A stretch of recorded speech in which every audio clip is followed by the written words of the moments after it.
چاند محرم کا ہوا ہے عیاں، کالے لباسوں میں ہے پیر و جوان، چاند محرم کا ہوا ہے عیاں، کالے لباسوں میں ہے پیر و جوان، گھر میں عزا خانہ سجاتی ہے ماں، ہاں یہ محرم کی ہیں تیاریاں، یہ بارگاہ یہ مسجدیں یہ مجلس عبادتیں ہے کون بالا آج بھی حسین تیری جیت کا۔ آج جس مسئلے کے حوالے سے ہم بات کرنا چاہیں گے وہ مسئلہ ہے کہ ایام عزا امام حسین علیہ السلام یا دوسرے ائمہ کی مصیبت کے دن میں کالا لباس پہننے کا حکم کیا ہے۔ جب بھی محرم کے ایام آتے ہیں تو ہمارے ہاں یہ مسئلہ اٹھایا جاتا ہے کہ کیا کالے لباس میں نماز پڑھنا مکروہ ہے یا نہیں۔ تو اس حوالے سے میں گزارش کروں گا کہ یہ جس طرح دوسرے فقہی مسائل ہیں انہی مسائل میں سے یہ ایک فقہی مسئلہ ہے، کراہت اور عدم کراہت کے ساتھ تعلق رکھتا ہے، تو لہٰذا اس کا بہترین طریقہ یہی ہے کہ ہر آدمی اپنے مرجع اور مقلد کی طرف رجوع کرے، جو اس کا حکم ہو اس کے مطابق عمل کرے۔ اس حوالے سے جو مراجع کی آراء پہ ہماری اطلاع ہے وہ یہ ہے کہ فقہا جو ہے وہ دو قسم پہ ہیں۔ بعض فقہا جو ہے وہ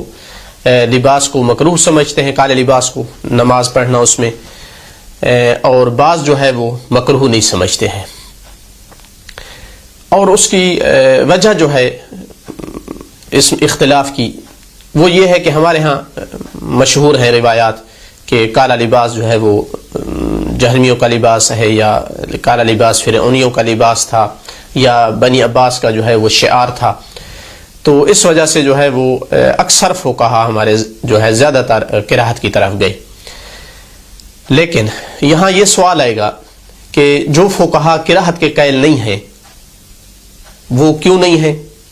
اور جو کراہت کے قائل ہیں وہ ایام عزا میں بھی کراہت سمجھتے ہیں یا نہیں۔ تو اس سے پہلے کہ میں اس وجہ میں جاؤں، جو موجودہ ہمارے فقہا ہیں ان میں سے جو کراہت کے قائل نہیں ہیں اصلاً، ایام عزا ہوں یا نہ ہوں، عام دنوں میں بھی، ان میں سے مثلا آغا سستانی صاحب ہیں، وہ کراہت کے قائل نہیں ہیں، کراہت ثابت نہیں ہے ان کے ہاں۔ آغا جواد تبریزی چونکہ ان کے بھی ابھی تک مقلدین موجود ہیں، ان کے ہاں کراہت ثابت نہیں ہے۔ آغا شیخ اسحاق الفیاض وہ بھی لکھتے ہیں کہ مشہور جو ہے وہ یہ ہے کہ کراہت ہے۔ آغا شیخ بشیر النجفی ان کے ہاں بھی جو ہے وہ کراہت ثابت نہیں ہے مطلقاً کراہت کالے لباس میں، چاہے ایام عزا ہوں یا نہ ہوں۔ اس کے مقابل مثلا سید خامنائی، سید محمد سعید الحکیم نجفی مراجع میں سے ہے، نجف کے مراجع میں سے ہے، ان کے ہاں کراہت ثابت ہے، کہتے ہیں کہ مکروہ ہے کالے لباس میں پڑھنا نماز، لیکن ایام عزا میں پڑھنا جو ہے کالے لباس کو پہننا مکروہ نہیں ہے بلکہ موجب اجر و ثواب ہے۔ یہاں دو سوال ہمارے سامنے آتے ہیں۔ ایک سوال یہ ہے کہ جب ہمارے ہاں اس طرح سے مشہور ہیں روایات کالے لباس کی کراہت پر، تو کیوں بعض فقہا کے نزدیک وہ کراہت ثابت نہیں ہے، مکروہ نہیں سمجھتے اس کو؟ اور دوسرا سوال کہ جو مکروہ سمجھتے ہیں وہ کیوں ایام عزا میں، محرم وغیرہ کے دنوں میں کیوں اس کراہت کے اٹھ جانے کے قائل ہیں؟ جہاں تک پہلے سوال کا تعلق ہے تو جو فقہا کہتے ہیں کہ کراہت ثابت نہیں ہے وہ ان روایات کا جواب دیتے ہیں کہ جو روایات دلالت کر رہی ہیں کراہت پر ان کا وہ جواب دیتے ہیں۔ وہ کیا ہے؟ ایک وجہ یہ بیان کرتے ہیں کہ وہ روایات یا سند کے حوالے سے ضعیف ہیں یا دلالت کے حوالے سے ضعیف ہیں، کمزور ہیں۔ ایسی روایت جو سندن بھی تام ہو اور دلالت بھی اس کی مطلقاً کراہت پہ دلالت کرتی ہو، ایسی روایت جو ہے ہمارے ہاں ثابت نہیں ہے۔ اس کے مقابل ہمارے پاس متعدد روایات ہیں کہ جن میں یہ وارد ہوا ہے کہ ائمہ معصومین علیہ السلام اور رسول اللہ صلی اللہ علیہ وسلم ان کو کالے لباس میں دیکھا گیا۔ مثلا ان میں سے آپ دیکھیں اعمال الصدوق صفحہ نمبر 184 پہ امام صادق علیہ السلام سے ہے، روایت ہے کہ رسول اللہ نکلے اور ان پر جو ہے خمیصہ تھا، پہنا ہوا تھا۔ خمیصہ عربی میں ایک سیاہ جو ہے وہ چادر قسم کی ہوتی ہے، اس کو کہا جاتا ہے۔ اسی طرح مثلا مکارم الاخلاق صفحہ نمبر 104 پہ علی علیہ الصلوۃ والسلام کے حوالے سے ہے،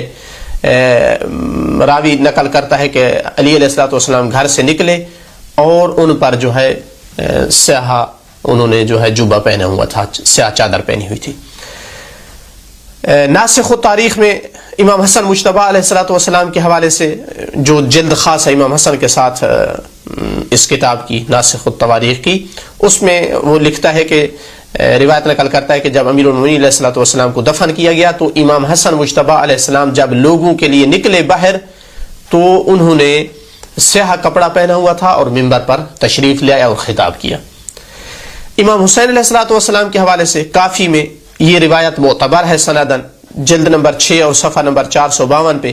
امام باقر علیہ الصلوۃ والسلام سے روایت ہے، قتل الحسین علیہ السلام وعلیہ جبۃ خزن دکنا، انہوں نے جبہ پہنا ہوا تھا جو سیاہ جبہ تھا۔ اسی طرح مثلا بعض روایات میں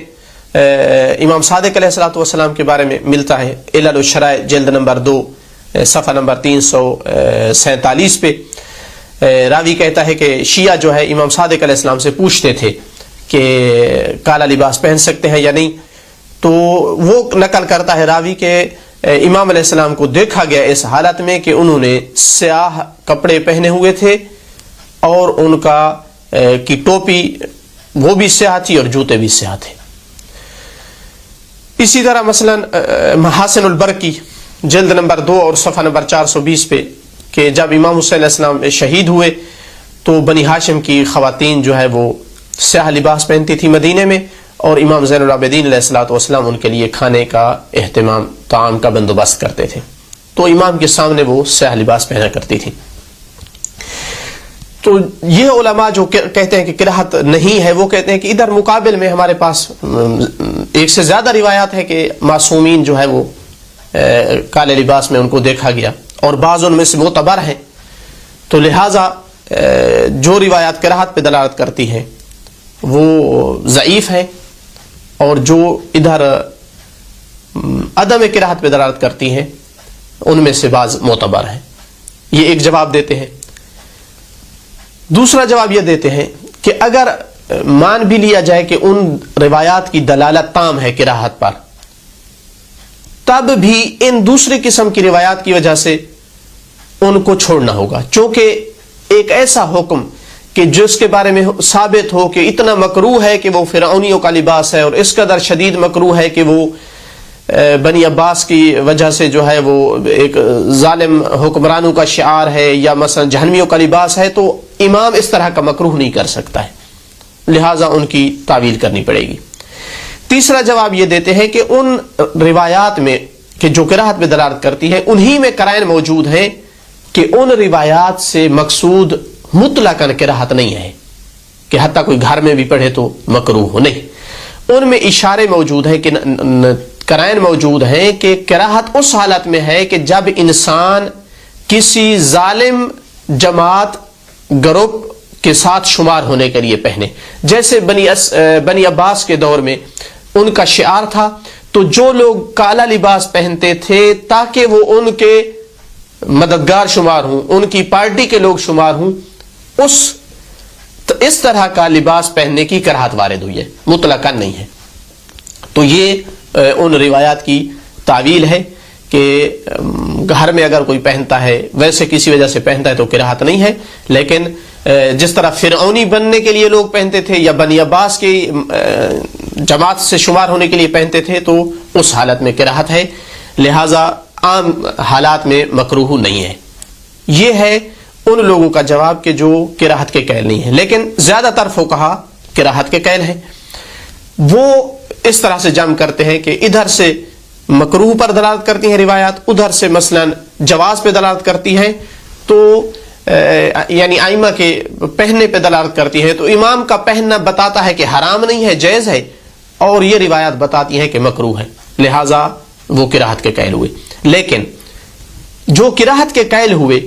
وہ پھر کیوں ایام عزا میں آ کر کہتے ہیں کہ مکروہ نہیں ہے بلکہ موجب اجر و ثواب ہے؟ اس کی وجہ یہ ہے کہ بلا شک و شبہ کالا لباس پہننا غم کے اظہار کا ذریعہ ہے۔ عرب میں بالخصوص اگر کسی کی بہت بڑی کوئی مصیبت جس پہ گھر میں آ جائے، نوجوان بیٹا، گھر کا کوئی سربراہ مثلا مر جائے، تو سال سال تک بھی گھر میں کالا لباس پہنا جاتا ہے. تو بلا شک و شبہ حزن، غم، مصیبت کے اظہار کا ذریعہ ہے. تو جو کسی اپنے معصوم امام کی مصیبت کا اظہار کرتا ہے کالا لباس پہن کر کے، تو ان کی مصیبت کا اظہار کرنا خود یہ عند اللہ محبوب ہے. ہمارے ہاں صحیح و سند بعض روایات ہیں، مثلا ان میں سے ایک دو کو میں ذکر کروں. تہذیب شیخ طوسی کی تہذیب الاحکام جلد نمبر 8 صفحہ نمبر 325 پہ ہے کہ وَعَلَى مِثْلِهِ تُلْتَمُ الْخُدُودُ وَتُشَقُّ الْجُيُوبُ، امام حسین علیہ السلام جیسی شخصیت پر چہروں کو پیٹا جائے اور گریبانوں کو چاک کیا جائے، ورنہ مکروہ ہے. عام بندے کی موت پر منع کیا گیا ہے کہ چہرے کو نہ پیٹیں، گریبان چاک نہ کریں، لیکن یہاں استثناء آیا ہے. اسی طرح کامل الزیارات صفحہ نمبر 201 پر ہے کہ ان البکا والجزع مکروہ للعبد فی کل ما جزع، ہر مصیبت میں جزع و فزع کرنا، بہت زیادہ مثلا غم اور دکھ اور اس کی فریاد کرنا، یہ مکروہ ہے بندے کے لیے. ما خلا البکا والجزع علی الحسین فانہ فیہ ماجور، سوائے امام حسین علیہ السلام کے اس میں جزع فزع کرنا، رونا، بہت زیادہ شدید غم کی حالت بنانا، اس میں بالعکس ہے، یعنی اجر و ثواب کا موجب ہے. تو لہٰذا اگر مان بھی لیا جائے کہ عام مصیبت میں کالا لباس پہننا اچھا نہیں ہے، لیکن ان روایات کو دیکھتے ہوئے امام حسین علیہ السلام کی مصیبت میں کالا لباس پہننا موجب اجر و ثواب ہے. تو یہ سبب ہے اس بات کا کہ جو فقہا کراہت کے قائل ہوئے ہیں وہ بھی ائمہ معصومین علیہ السلام کی مصیبت میں اس کا استثناء کرتے ہیں. اب اگر فرض کیا کوئی کہتا ہے کہ ہمارے ہاں یہ روایات بھی اپنی جگہ پہ دلالت کر رہی ہیں کہ مکروہ ہے، اور وہ روایات دوسری جواز پہ دلالت کر رہی ہیں، اور ان میں جمع نہیں ہو سکتا، تعارض ہے، ٹکراؤ ہے آپس میں ان روایات کا، اور کوئی تعویل کرنا مثلا ممکن نہیں ہے، تو اس صورت میں پھر یہ کیا جاتا ہے جس طرح دوسرے مسائل میں کہ جہاں روایات ٹکرا جائیں تو ائمہ نے ایک حل بتایا ہے کہ مثلا قرآن کی طرف رجوع کیا جائے.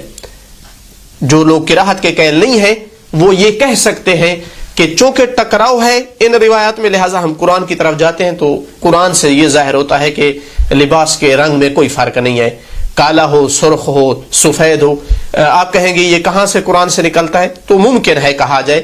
کہ سورہ نحل جو ہے 80 نمبر آیت میں اللہ تعالیٰ نے جہاں ذکر کیا ہے اپنی نعمتوں کو، تو ایک نعمت یہ ذکر کی ہے وَمِنْ أَصْوَافِهَا وَأَوْبَارِهَا وَأَشْعَارِهَا أَثَاثًا وَمَتَاعًا إِلَىٰ حِينٍ، کہ اللہ تعالیٰ نے تمہارے لیے صوف، وبر اور بال، صوف ہوتی ہے بھیڑ وغیرہ کی، اور وبر ہوتی ہے اونٹ کی، اور بال ہوتے ہیں بکری کی، ان میں سے اللہ نے تمہارے لیے اساس اور متاع بنایا ہے. اساس کی تفسیر کی گئی ہے کہ لباس اور چادر وغیرہ، اور متاع جو ہے گھر کے دوسرے چیزیں اور سامان، جس طرح پانی کے لیے مشک بنائی جاتی ہے یا دوسری چیزیں جن میں جو ہے جلد استعمال کی جاتی ہے، یا بالوں سے بنے جاتے ہیں چٹائیاں وغیرہ بچھانے کے لیے. تو یہاں پر قرآن مجید نے مطلقاً کہا ہے کہ تمہارے لیے ان کی وبر اور ان کی صوف سے جو ہے وہ لباس وغیرہ بنایا ہے. تو آپ جانتے ہیں کہ وبر جو ہے، صوف جو ہے، یہ کالے بھی ہوتے ہیں اور سرخ بھی ہوتے ہیں اور سفید بھی ہوتے ہیں. تو آیت جو ہے مطلق ہے. تو جو ائمہ کے پہننے والی، کالا لباس پہننے والی روایات ہیں وہ قرآن کی اس آیت کے ساتھ موافقت رکھتی ہیں. تو مقصد یہ ہے کہ کوئی اگر مطمئن نہیں ہوتا، نہیں پہنتا، لیکن اس طرح سے نہیں ہے کہ کوئی اگر ایام مصیبت میں پہنے تو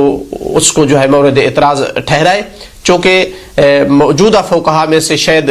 کوئی بھی ایسا نہ ملے کہ جو کہے حتیٰ ایام محرم میں بھی پہننا جو ہے مکروہ ہے. یا اصلاً کراہت کے قائل نہیں ہیں فقہا بعض، یا پھر یہ ہے کہ کراہت کے قائل ہیں تو عام دنوں میں قائل ہیں. امام حسین علیہ السلام کی مصیبت کو ظاہر کرنے میں کہتے ہیں کہ کراہت اٹھ جاتی ہے اور موجب اجر و ثواب ہے. الحمدللہ رب العالمین.